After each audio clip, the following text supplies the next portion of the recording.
começando Artigo 5º, um programa que leva até você temas que estão na Constituição Federal e que fazem parte do dia a dia de todos nós, cidadãos brasileiros. No programa de hoje vamos falar sobre os direitos e garantias fundamentais. A Constituição tem entre seus fundamentos a cidadania e a dignidade da pessoa humana. E no artigo 5º fala sobre todos os direitos e garantias fundamentais, determinando que todos são iguais perante a lei, sem distinção de qualquer natureza, e garantindo aos brasileiros e aos estrangeiros que moram no país a inviolabilidade do direito à vida, à liberdade, à igualdade, à segurança e à propriedade. E para falar sobre direitos e garantias fundamentais, nós recebemos dois convidados no estúdio do Artigo 5º. Está aqui conosco o advogado Mamed Said, doutor em Direito e mestre em Direito, Estado e Constituição. Também vamos conversar com a professora Soraya Mendes, mestre em Ciência Política, doutor em Direito, Estado e Constituição. Sejam bem-vindos ao Artigo 5º. Para o doutor Mamed, eu gostaria que o senhor começasse explicando para a gente o que são os direitos e garantias fundamentais. Bom, esse é um título fundamental da Constituição de 88, título 2º dos direitos e garantias fundamentais, e ele se desdobra em 5 capítulos básicos, dos direitos e deveres individuais e coletivos, os direitos sociais, os direitos de nacionalidade, os direitos políticos e, por último, o capítulo que trata da organização e funcionamento dos partidos políticos. Então, quando nós falamos aí de direitos fundamentais, nós estamos basicamente falando daqueles direitos humanos que estão positivados no texto constitucional. O que é direito? É exatamente essa prerrogativa, essa possibilidade de exercer poderes, de exigir condutas. E existem as garantias que vêm exatamente em socorro desses direitos na eventualidade de eles virem a ser violados. Agora, professora Soraya, a gente pode dizer que esses direitos fundamentais, eles nascem da dignidade humana? Essa é uma grande discussão, né? A dignidade da pessoa humana, na realidade, é um complexo de N direitos e garantias que devem ser assegurados a todos os indivíduos, a todos e todas, no sentido de lhe garantir a estabilidade em uma sociedade democrática, ou seja, você não tem como pensar direito à vida, mas sem pensar num direito social à saúde. Você não tem como pensar um direito a outros direitos individuais, como a segurança, sem pensar em educação. Ou seja, existe um complexo de direitos que fazem parte daquilo que se convenciona chamar dignidade da pessoa humana. E no Brasil, a preocupação com os direitos considerados fundamentais ficou mais evidente com a Constituição de 88. O problema é que estes direitos, tão importantes para todos nós, nem sempre têm a divulgação que merecem. Pelas ruas, muita gente não sabe o que são os direitos fundamentais. Direitos fundamentais? Eu vejo falar, mas eu não sei muito, não. Ih, moço, não sei não. Faz ideia? Não. Alguns até se arriscam. Para mim, é mais a questão da educação, a escola, a saúde. Os direitos fundamentais começam a valer desde o nascimento da pessoa. Eles servem para proteger o cidadão e garantir o direito à vida, liberdade, igualdade, segurança, saúde e lazer. A defesa desses direitos é antiga, mas ganhou força na Constituição de 88 e de lá para cá representa um papel ainda mais importante na vida dos brasileiros. A nossa Constituição de 88 ela ampliou bastante a quantidade de direitos que estão à disposição do indivíduo, seja para se defender contra o Estado, seja para exigir que o Estado cumpra. Os direitos fundamentais são classificados como individuais ou coletivos. Foram criados para proteger o cidadão e, por isso, na maioria das vezes são aplicados em relações entre a pessoa e o Estado. Mas alguns juristas também defendem que as relações entre particulares devem ter a proteção a esses direitos. Se a parte mais fraca geralmente era na relação do Estado, do indivíduo com o Estado, se aplicava nesse momento. A partir do momento que você tem desníveis na própria sociedade, entre os particulares, a palavra que o sinal que o judiciário deu foi: não se aplica só na relação indivíduo-Estado, mas sempre que você tiver desnível numa relação. Ainda de acordo com o especialista, quando os direitos fundamentais não são cumpridos, cabe ao Poder Judiciário fiscalizar a conduta do Estado. Você tem um conflito permanente entre a reserva do possível e o mínimo existencial. O que é isso? Reserva do possível é uma desculpa para o Estado deixar de consagrar os direitos fundamentais. Ele fala, eu não tenho dinheiro para dar saúde, eu não tenho dinheiro para dar educação, eu não tenho dinheiro para dar moradia. Por outro lado, você tem um mínimo existencial, ou seja, o indivíduo ele tem que ter um mínimo de condições de existência. Então, quando você tem esse conflito, você vai recorrer a quem? Ao judiciário. Doutor Mamed, a gente viu aí que o judiciário é responsável por fiscalizar o cumprimento dos direitos fundamentais. Mas ele tem que ser provocado? Ah, sim. O judiciário ele age por provocação. É preciso que o indivíduo, quando se sente lesado, ingresse com uma ação respectiva. Mas é importante que a gente diga que os direitos fundamentais, como foi dito pelo especialista, eles possuem uma dimensão negativa, ou seja, se exige do Estado um dever de abstenção, a autoridade pública, o poder político tem que se abster de certas práticas para exatamente preservar o espaço da iniciativa e da autonomia individual. Existem as chamadas prestações positivas, ou seja, aquele elenco, né, de normas que impõe que o Estado ele haja no sentido de realizar direitos e garantias fundamentais. E, evidentemente, esses direitos individuais eles são oponíveis não apenas ao Estado, mas também a outras pessoas, perante outras pessoas. E daí surge o chamado direito subjetivo, ou seja, a pessoa poder ingressar em juízo quando algum dever jurídico é violado e ela fica com o seu direito vulnerável. Doutora Soraya, o que acontece na prática quando entra em conflito aí a reserva do possível com o mínimo existencial, como foi dito na reportagem? Na realidade, essa é um conflito cotidiano, né? Um conflito cotidiano, a afirmação do Estado de que não possui recursos para, principalmente, aqueles que são chamados direitos sociais. E aí nós temos duas searas bastante importantes, saúde e educação. Mas com relação a esses assuntos especificamente, nós temos uma posição da nossa Suprema Corte, tanto com relação à educação quanto com relação à saúde.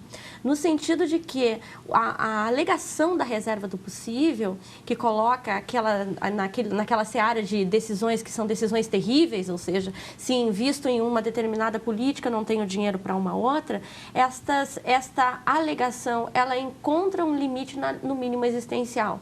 De maneira que o Supremo Tribunal Federal tem afirmado que em questões relativas a direito de à saúde, ao direito à educação, notadamente com relação a creches, por exemplo, que é algo que o Supremo Tribunal já analisou, o Estado não pode contrapor a inexistência de recursos àquilo que precisa ser realizado efetivamente, porque isso compõe um mínimo existencial, o mínimo que o indivíduo precisa para o seu desenvolvimento. E saúde nem se fala, né? Então, da premência do respeito a esse direito. É o caso, por exemplo, de alguém que precisa de uma UTI num hospital público e não consegue vaga? Exatamente nesse caso. Aliás, a questão envolvendo a saúde é uma das páginas mais primorosas do Supremo Tribunal Federal em termos de decisões. O Supremo Tribunal Federal diz, olha, tendo em vista que a Constituição ela não é somente uma carta de boas intenções, e tem um voto maravilhoso do ministro Celso de Mello exatamente nesse sentido, de que como ela não é uma carta de boas intenções, ela é algo que precisa se concretizar na prática. Então, é algo assim que é bastante novo na nossa discussão, mas é algo que traz uma riqueza fundamental a respeito dessa responsabilidade de todos os poderes, digamos assim, executivo, legislativo e também o judiciário, nesses momentos críticos. Agora, doutor Mamed, os direitos fundamentais, eles são absolutos ou aí também vale a máxima de que o direito de um termina quando começa o do outro? Certamente não existem direitos absolutos. Alguns direitos fundamentais, como, por exemplo, a liberdade de expressão, ela não pode tolerar a incitação ao racismo. A liberdade de expressão não justifica o crime de calúnia. Então, não existem direitos que sejam absolutos, né? No sentido de que a pessoa pode exercê-los ignorando o direito do próximo. Agora, a Constituição de 88, como disse a professora Soraya, ela foi muito feliz em colocar, né, o elenco dos direitos e garantias fundamentais logo no início do seu texto, porque as constituições anteriores que o Brasil teve, não. Até do ponto de vista topográfico, digamos assim, os direitos fundamentais vinham depois da organização do Estado. E não tinham tanto espaço. Né? Não tinham tanta relevância. Agora não, nós temos o artigo 1º, que trata dos fundamentos da República, o artigo 2º trata dos poderes, depois vem o artigo 3º tratando dos objetivos fundamentais da República Federativa do Brasil, o artigo 4º fala dos princípios que regem o país nas suas relações internacionais, e em seguida já vem o artigo 5º do texto constitucional, que é o artigo, digamos assim, em grande medida o coração da Constituição, não é? São 73 incisos, vários parágrafos. Agora, é preciso que a gente compreenda que o elenco desses direitos e garantias fundamentais não esgota o assunto, né? Existem outros direitos fundamentais. Existem também aqueles direitos materialmente constitucionais que derivam de outros. A professora Soraya falou, por exemplo, do princípio da dignidade da pessoa humana. Esse princípio é emblemático. Dele, né, se irradiam vários outros princípios que derivam dele, o princípio da dignidade da pessoa humana, inclusive no que diz respeito à proteção à saúde, à questão da educação, da segurança, etc. Para a professora Soraya, a Constituição de 88 é a Constituição cidadã, justamente por garantir tantos direitos e garantias fundamentais. E a marca dela realmente é o que faz a Constituição de 88 diferente de todas as outras? A Constituição de 88 ela tem essa marca, digamos, em termos normativos, mas ela tem uma outra marca que antecede a essa normatividade, que é o seu próprio processo de construção. Ou seja, um processo de construção no momento de saída de um regime autoritário em que o povo brasileiro reúne-se, né, em uma grande esfera pública de discussão de N direitos. Então, aí nós vamos ter várias discussões, nós vamos ter capítulos relativos aos indígenas, nós vamos ter a previsão da coibição de violência no âmbito doméstico e familiar, e disso decorre Lei Maria da Penha. Nós vamos ter previsão de regulamentação de territórios quilombolas. Nós vamos ter previsão de um capítulo sobre comunicação social, falando sobre regionalização da comunicação. Então, na verdade, a marca e a grande riqueza dessa Constituição chamada cidadã, me parece seja, além daquilo que se expressou na sua normatividade, ou seja, daquilo que está positivado, em todo um processo de discussão que levou até ela e que, mais do que isso, que nos faz estar até hoje aqui, 25 anos depois, né, nesse marco desse ano de aniversário da Constituição, discutindo-a de maneira a torná-la viva no seio da sociedade. Então, acho que essa é a grande contribuição, ela é cidadã por conta disso. E nós vamos a um rápido intervalo. O artigo 5º volta já. Estamos de volta com o artigo 5º. Eu converso com a professora Soraya Mendes, mestre em Ciência Política, doutora em Direito, Estado e Constituição, e com o advogado Mamed Said, doutor em Direito e mestre em Direito, Estado e Constituição. No programa de hoje estamos falando sobre os direitos e garantias fundamentais. A trajetória dos direitos fundamentais evoluiu ao longo do tempo. E um dos momentos mais importantes foi a proclamação da Declaração Universal dos Direitos Humanos pela Assembleia Geral das Nações Unidas, em 1948. Pela primeira vez foram estabelecidas regras válidas universalmente para todos os seres humanos. A declaração promove o respeito aos direitos e liberdades fundamentais e prevê um amparo legal para corrigir atos que violem estes direitos reconhecidos pela Constituição ou pela lei. Professora Soraya, existe uma confusão aí entre direitos fundamentais e direitos humanos. Qual é a diferença entre eles? Doutrinariamente, nós podemos dividi-los, pensando de que maneira? De que os direitos humanos são todos aqueles comandos com uma pretensão de universalidade e que estão previstos nos tratados, nos documentos internacionais. Por um outro lado, no momento em que esses direitos passam a constar de um catálogo constitucional, no nosso caso, notadamente o artigo 5º, muito embora, como tenha dito muito bem o professor Mamed, não estejam tão somente no artigo 5º, nós temos a partir daí a consideração de que esses são direitos fundamentais. Agora, alguns autores chegam a falar em direitos humanos fundamentais. Por quê? Porque, na realidade, o fundamento de validade dos direitos fundamentais são os direitos humanos. Porque aquilo que você tem como uma pretensão de que um dia, né, este planeta como um todo torne-se um planeta em que todos os seres humanos possam viver nos limites daquilo que minimamente se garanta a todos como a dignidade da pessoa humana, então direitos humanos sempre vai ter esse conteúdo maior, vai estar sempre informando estes direitos fundamentais. Obviamente que nós temos direitos fundamentais que não são necessariamente direitos humanos, ou seja, que não estão dentro do catálogo. Nós temos, dentro do nosso artigo 5º, lá no 73 incisos, algumas previsões que necessariamente não se enquadram nos tratados internacionais. Mas os tratados internacionais são um fundamento disso, né? Acaba se misturando muito, então. Então, assim, eu não acho que talvez nós não pudéssemos falar tanto de uma confusão, mas talvez de uma confluência para que se garanta realmente essa fundamentalidade, né? Agora, doutor Mamed, em relação aos outros países, o Brasil está avançado em termos de direitos fundamentais? Sim, eu creio que nós não ficamos nada a dever ao ordenamento jurídico de outros povos.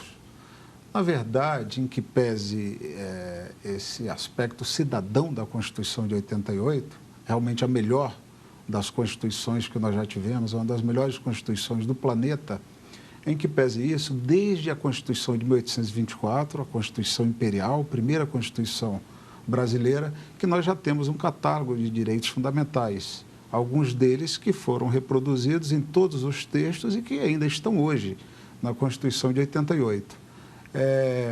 Eu acho que o Brasil realmente é signatário desses tratados e convenções internacionais.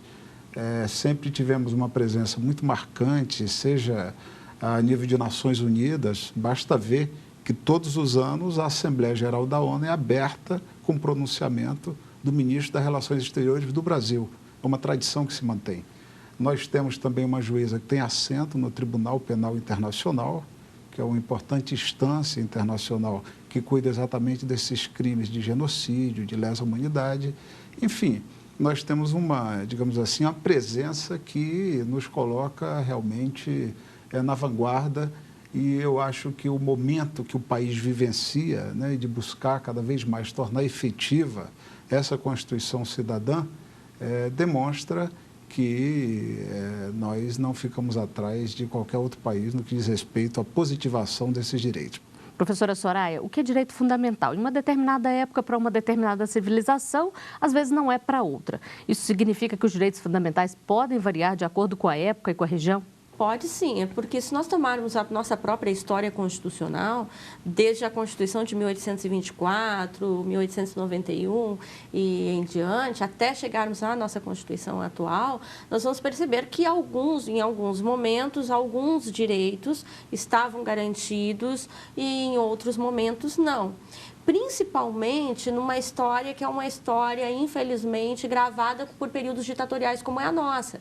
Então, nós temos em um determinado momento a Constituição de 1937 e depois, né, durante o último período de ditadura militar de 67, que são períodos de restrição a direitos e garantias fundamentais, notadamente a liberdade de expressão sob censura, que é algo que hoje a nossa Constituição proíbe expressamente, né, a existência de censura.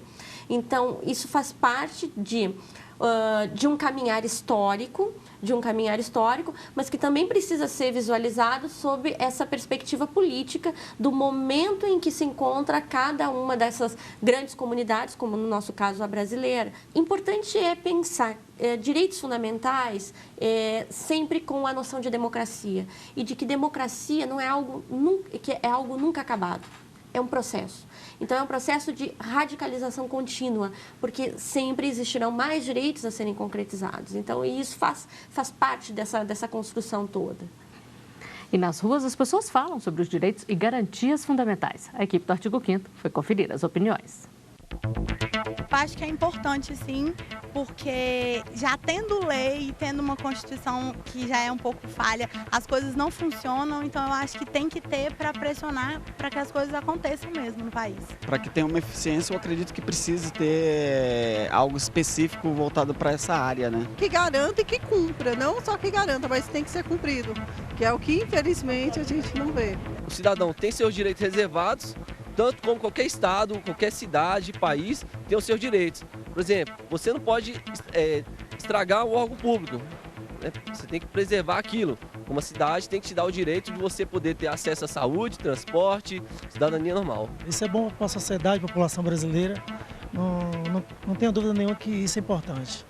Professora Soraya, a gente vê as pessoas falando aí muito na importância dos direitos fundamentais. A população está mesmo mais consciente e cobrando mais a efetividade desses direitos? Olha, me parece que sim.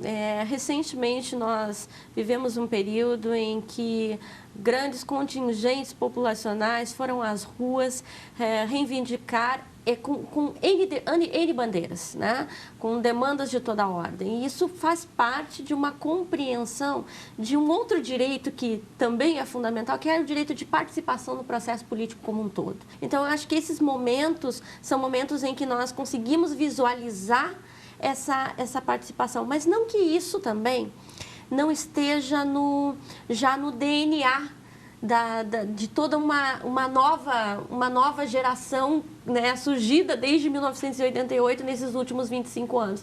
O que as entrevistas aqui mostram é aquela velha expressão do Bobbio ainda, né? Já não estamos mais no momento de afirmar direitos, lá ele fala de direitos humanos, mas já não estamos mais no momento de afirmar direitos, mas de efetivá-los. Então, eu acho que esse é o grande reclamo. Essas entrevistas todas, elas vêm nesse sentido. Acredito que isso está já gravado nesse DNA de reivindicação, e isso é muito importante. Doutor Mamed, agora um dos entrevistados, ele comparou os direitos fundamentais à obrigação, por exemplo, de preservar o bem público. É possível fazer aí essa analogia? Certamente que sim. Quando nós falamos do bem público, nós temos que entender que nós estamos a tratar do bem que pertence à coletividade.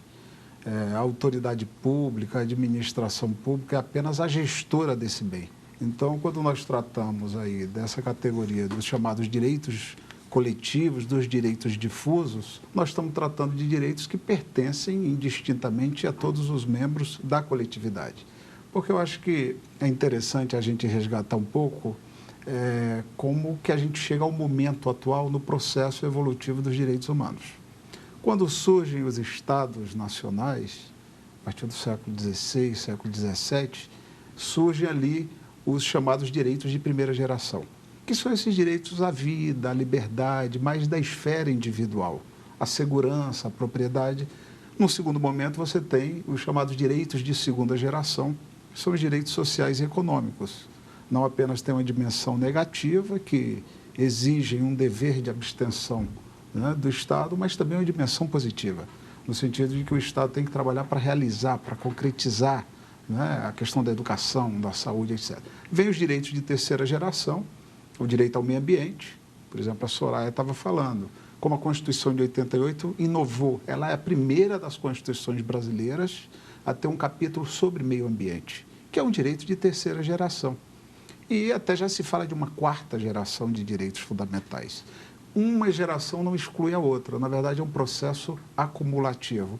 Isso é que faz com que nós tenhamos uma Constituição realmente muito rica e que, como foi dito, ela precisa ser efetiva, ela precisa se realizar na prática. Bom, então, para encerrar, eu gostaria que vocês falassem para mim o que pode ser feito para poder garantir essa efetividade da Constituição. Professora Soraya. Olha, para mim, não existe uma outra maneira que não seja a participação popular.